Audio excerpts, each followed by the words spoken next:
remember as a young man being with friends who would get pulled over for speeding tickets, and they would yell and they would fuss and they would be screaming and cussing and stomping the floor and everything else until the police officer got to the edge of the car. I mean, from the time that they saw the lights come on until they were pulled over to the side of the road, they'd be mad, they'd be smacking the steering wheel, they'd be yelling, everything else, because they got caught doing what they weren't supposed to be doing. But by the time the officer got to the side of the car to ask for a driver's license and insurance and everything else, most of them would calm down and deal with the officer as politely as possible. There's a word for that. That word is called self-control, because it's the counterintuitive action to your internal emotional reaction. Inside you might be flaming mad. Inside you might be angry beyond all consideration. But that's not the only emotion that gets out of control. Lust gets out of control. Sexual desire gets out of control. Food cravings get out of control. Addictions like alcohol and drugs and tobacco, those get out of control.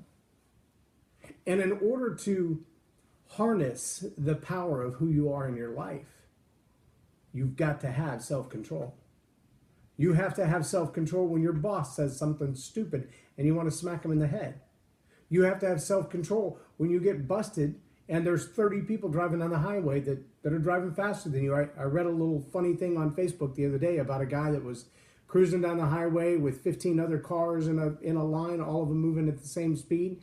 And he gets pulled over and he says, well, what about the other 15 people? And the officer answers his question with a question. He says, well, you ever been fishing? He says, well, yeah. He said, did you catch every fish? Well, you don't get them all sometimes, but today he got him. That level of self-control that allows us to drive the speed limit, to watch what we eat, to exercise when we should, to have conversations that are powerful and pure as opposed to destructive and hateful. It's a self-control issue. Now, there's a nice thing to know about self-control, and that is that a large part of our self-control is a fruit planted in us that will blossom over time. It's not easy. It does take some work on our part, but self-control is a fruit of the Spirit. Our part is surrendering to it. You hear that? Self-control is a fruit of the Spirit. Our part is surrendering to it. When we don't surrender to the Holy Spirit, then we do things in our own nature, and our own nature doesn't have self-control in it. It's not natural for humans who are fallen to live with self-control. So think about that for a second. When we see a 3-year-old throwing a temper tantrum, it's natural. When we don't get our way and we get upset about things, we get angry, it's natural. It's the natural part of who we are. It's the flesh part of who we are. The soul is the mind, will, and emotions. Those are separate from the spirit. The flesh is on the other side of that. So in order for self-control, which comes from the Holy Spirit, to be in our behavior, it has to come through our soul. Self-control of the Spirit has to come through our soul, through our mind, will, and emotions, in order to affect our behavior. What that means is we have to choose it. And in order for us to choose self-control, for us to choose to be surrendered to the Spirit, in order for us to choose to be patient and kind and polite and generous, that takes our willingness to surrender our will to the Spirit of God. That's not easy.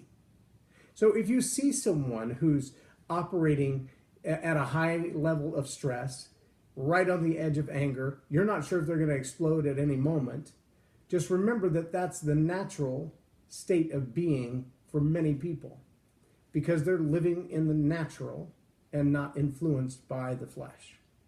Now, it is a state that can be controlled without the Spirit. It can be controlled to some extent just by your will power. But really, more than what you can do with your willpower rests in the Spirit. When you're surrendered to the Spirit, there's a power that comes over you that is 10 times stronger than your will power. When the Spirit is what's leading you to make decisions and how you treat people, it will be entirely different. So there are two seeds really that you've got to be able to plant to find power and purity in your life.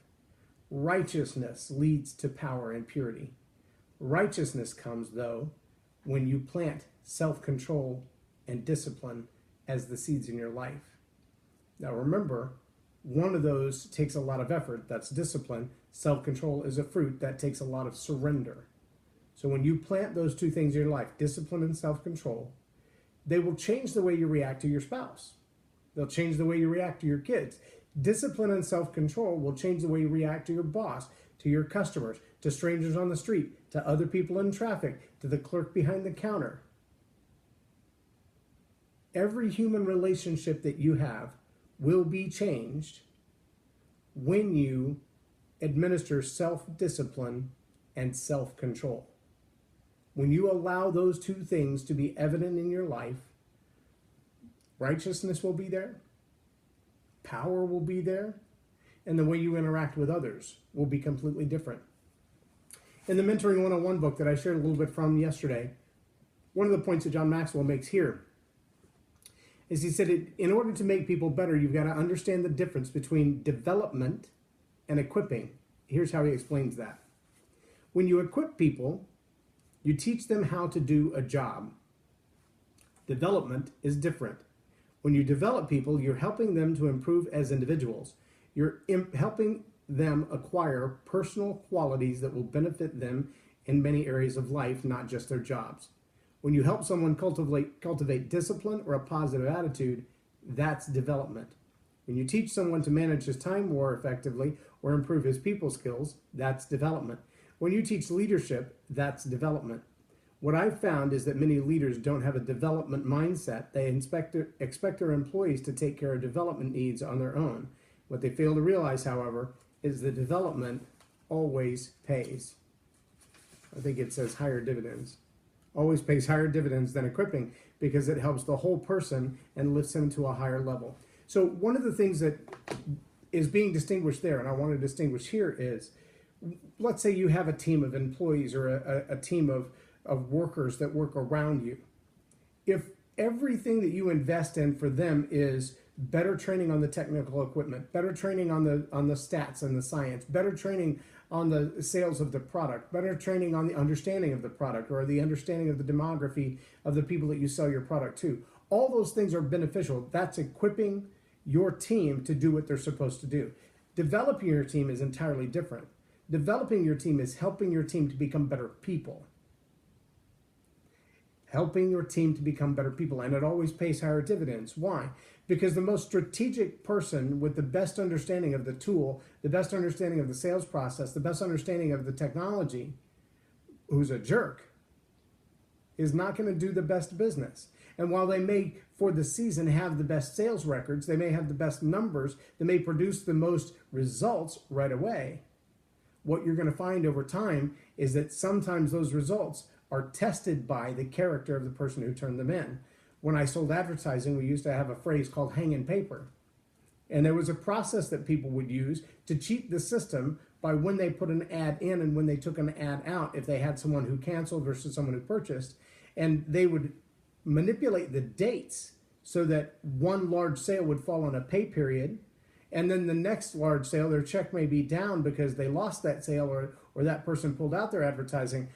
But because the way they manipulated the system, they got this giant check, and then the next check may be a little smaller, but the difference isn't even close. Or they would actually just make up ads that customers never signed for, customers didn't want, and they would leave them in there long enough that they had commission from other things, and then they would take them out. So they'd get paid for them here, and then pad their check with other real things, and then take out the fake ones. And that process, there were several sales reps who could make an extra $10,000 or $20,000 a year through the process called hanging paper.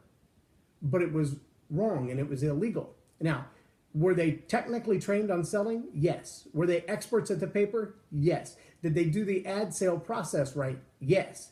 They understood every technical aspect of what they were selling, who the product was, or who the customer was, what the product did, how it performed.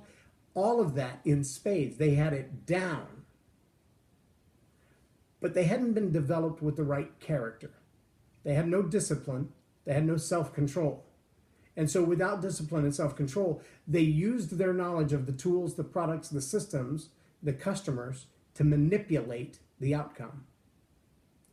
Now, many people do the same thing in relationships.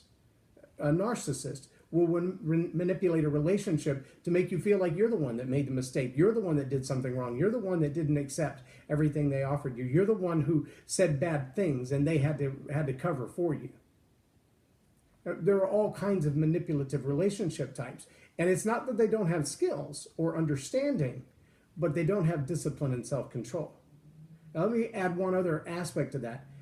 A lot of people will have discipline and self-control in one or two areas of their life, but it doesn't cover everything. Or they'll have discipline and self-control in an area that means a lot to them personally, but they don't have it in areas that mean a lot to the team around them, the family around them, the relationships they're engaged in. And so you might see them cut off with, they focus on a specific thing and they only do that one thing and they don't do anything else. And they'll do that one thing. Video games is a good example. Video games, some people become very, very, very good at video games. I mean, they've got them down. They have a skill set. They've disciplined themselves to master that game. But in mastering that game, they've abandoned family. In mastering that game, they've neglected things that financially they're responsible for. In mastering that game, maybe they haven't even taken care of their health. So they have a skill set and they discipline themselves to that one thing, but they don't have the self-control to go, okay, it's time to turn it off. 5 hours of gaming in a day is probably a little much. Maybe I should go mow the lawn or take a walk around the block or feed the dogs or say hi to my friends. The discipline to do one task has to be applied across everything. Now, there is an old rule that says how you do anything is how you do everything. So if you're undisciplined in any area of your life, there are probably many areas of your life that you're undisciplined. If you have a lack of self-control in any area of your life, you probably have a lack of self-control in many areas of your life. Again, it's one of the reasons that people who have bad credit have higher insurance rates. It's a reason that people who have bad credit have high finance rates, mortgage, et cetera, because how you do anything is how you do everything. And if the expectation is that you pay your bills later, you don't pay them at all, then the odds are you probably don't take good care of your car, you don't take good care of your stuff, you don't take good care of your environment. And because of that, there's a concern that you're not going to take good care of the car you just financed. So the insurance company wants to know that. There's a direct relationship to all of those things. There are some employers now who check your credit report before they hire you. And in some places, the quality of your credit report will be, just the score itself will be a direct ding on whether you get hired or not. It's kind of a scary process, but it's based on the notion that how you do anything is how you do everything. If you can't handle your own finances, they probably don't want you working in their company handling finances or handling sales accounts or handling large amounts of money or handling large amounts of importance. Discipline and self-control are powerful, powerful tools for personal development. They're powerful tools both in the spirit world and in the physical world. In the physical world, as a leader, as an influencer, a person without self-control and without discipline will not rise very high at all, because those are character issues. Talent may get you in the door. It's character that keeps you there. Without self-discipline and self-control, you're going to lose your temper. You're going to get fed up with people. You're going to get frustrated with people. You're not going to behave the way that you should in public places. When you've got discipline and self-control, you will be a better boss. You will be a better employee. You'll be a better team lead. You'll be a better member of the team. You won't get thrown in jail when you get pulled over for a minor speeding infraction or because your turn signal is out. Discipline and self-control, they're character issues, but they're all up to you. In the spirit life, discipline and self-control are the access that allow us to communicate with the Holy Spirit in such a way that when we call on the Holy Spirit to take action in our life, it happens. When we call on the Holy Spirit to take action in someone else's life, it happens, because our connection with the Holy Spirit is that strong. Our connection with God is that strong. Jesus said, I know my children love me because they obey me. That's discipline. When the disciples tried to cast out the demons and they wouldn't leave, Jesus said, these only come out by prayer and fasting. That's self-control. And without discipline and self-control, the connection we have with the spirit world is not as tight as it could be. It's not as direct as it could be. It's not as open. And when you don't have a direct, tight, open relationship, you don't hear. We shouldn't be praying for things the Holy Spirit didn't tell us to pray for, but we should be willing at the drop of a hat to pray for the things the Holy Spirit did tell us to pray for. And if we break that connection because we have no discipline and no self-control, we're not reading the Word, we're not spending time with God, we're not in prayer, we're not listening to what He says when He speaks. If those things are broken, that's just like having a bad relationship with your boss. If those things are not under the categories of self-discipline and self-control, then they're going to begin to fall apart. And when they fall apart, the power to get a raise is gone. The power to get out of a speeding ticket, it's gone. The power to build your relationship, it's gone. The power to get the next promotion at work, it's gone. The power to cast out demons, it's gone. The power to fast and pray, it's gone. The power to see the sick healed, it's gone. Because unless we can surrender ourselves to self-control, to the Holy Spirit, to the power of God at work in our lives, and allow our person to be developed rather than just learning more skills and talents, unless we can surrender, we can't be changed. How many times have you prayed, God, change my neighbor, change my friend, change my boss, change my spouse, change my children? Discipline and self-control. You should be praying that they would have discipline and self-control, that you would have increased discipline and self-control, because those two things will change your life, they will change your power, they will change your relationships. Take some time today and ask yourself, what areas of life do I need more discipline? What areas of my life do I need more self-control? And then get busy about the business of surrendering those areas to the Holy Spirit so He can transform you. I'm Loren Norris, and you've been watching Tell It Like It Is TV. Have a blessed day.